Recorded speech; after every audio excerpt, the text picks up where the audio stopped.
How do I talk to my grandchildren? How can I connect with them? Do they even want to talk to me? Hi, I'm a clinical psychologist, and today we're going to be talking about how to communicate with your grandchildren. As the generations pass, it seems like the gaps between them get wider and wider. When I was young, it was much easier to connect with my grandparents. They knew how to keep me entertained and engaged. They had more time and were less distracted, but that doesn't seem to be the case for many parents and grandparents today. Both parents and grandparents struggle to connect with their grandkids due to the digital age and lifestyle changes over the last few decades. But there are ways to make it work. The key to good communication is mutual respect and connection. Respect where they're at and who they are. Connection means making an effort to build and maintain the relationship. So let's get started with the first group of people, elderly people. I'll start with a true story about my grandpa. He passed away when I was 24. He was a simple man. He liked fishing, gardening, playing cards, and spending time with family and friends. He wasn't very tech-savvy. In fact, he didn't even have a cell phone. My grandma had one, but she only used it to call us for special occasions. If anything went wrong, our neighbor would take care of it because she was the one with the phone. When my grandpa was diagnosed with cancer, he stopped working in his garden. He wasn't able to go fishing anymore, and he couldn't play cards with his buddies like he used to. He was wheelchair-bound and spent most of his days watching TV or sleeping. The day he died, I went to visit him in the hospital. He was hooked up to machines and barely responsive. I don't remember what I said, but I remember how he looked at me and smiled faintly. That was the last time I saw him alive. Now, why am I telling you this story? Because it reminds me of something important. Elderly people, especially those with health problems, need extra love, care, and attention. They might feel isolated, lonely, bored, or hopeless. They might also feel helpless or dependent on others. They might not be able to do the things they used to enjoy, like being active or socializing. They might lose interest in hobbies, lose their appetite, have difficulty sleeping, become anxious or depressed. It's essential to be patient and kind with them. They may not be able to understand you right away or follow conversations. They may need you to repeat yourself or explain things slowly and simply.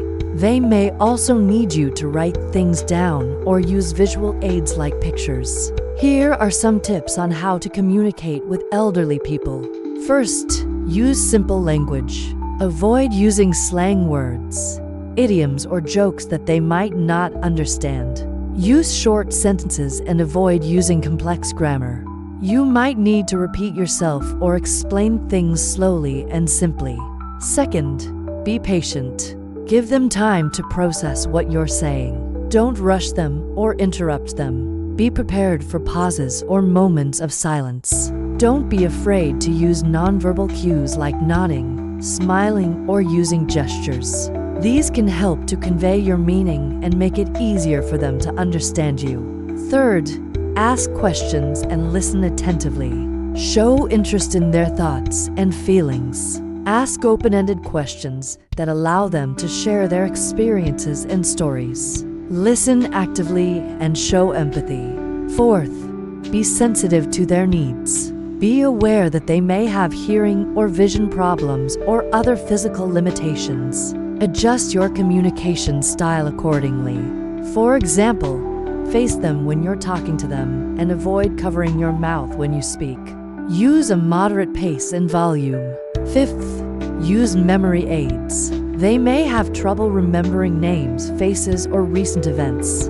Help them by using calendars, photos, notes, or other reminders. This can help them to stay oriented and engaged.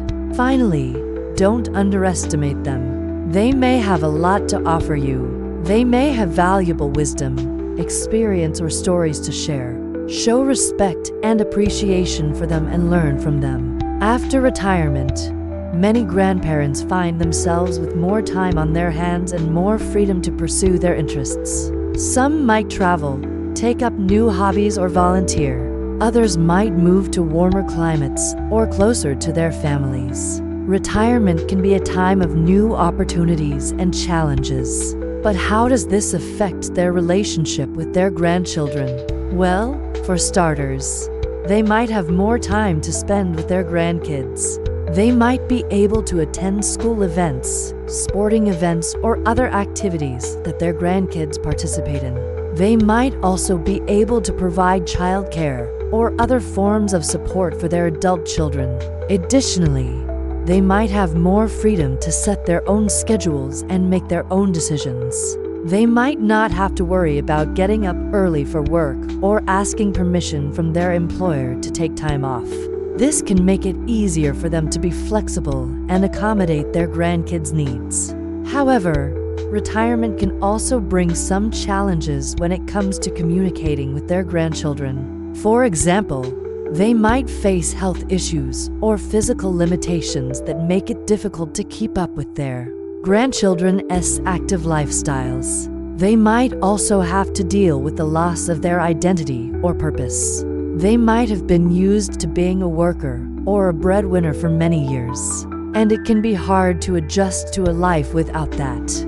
They might also have to deal with the social isolation that often comes with retirement. Many retirees move to warmer climates or closer to their families, which can make it harder to maintain relationships with old friends and neighbors. This can lead to feelings of loneliness and disconnection, which can make it harder to communicate with their grandchildren. Here are some tips on how to communicate with your grandchildren after retirement.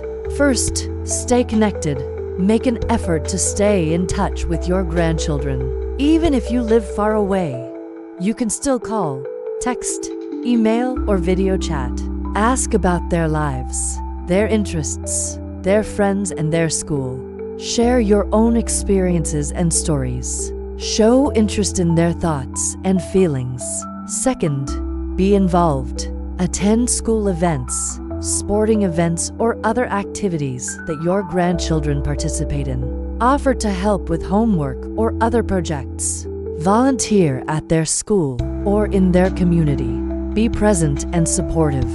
Third, respect their boundaries. Your grandchildren may have their own lives and interests. Respect their privacy and independence. Don't force them to spend time with you if they're busy or not interested. Be sensitive to their needs and preferences. Fourth, be adaptable. You may not be able to do everything you used to do. You may have health issues or physical limitations that make it harder to keep up with your grandchildren's active lifestyles. Be flexible and willing to try new things. Be creative and resourceful. Find ways to connect with your grandchildren that work for both of you. Finally, don't give up. It may take time to build a relationship with your grandchildren. Don't get discouraged if they don't want to spend time with you right away. Keep trying and keep showing them that you care. In conclusion, communicating with grandchildren can be challenging, but it's also rewarding. Whether they're elderly or retired, it's important to remember that they're individuals with their own needs, interests, and perspectives. By following these tips, you can show them that you care and build a strong relationship that will last a lifetime. Thank you for watching and see you next time.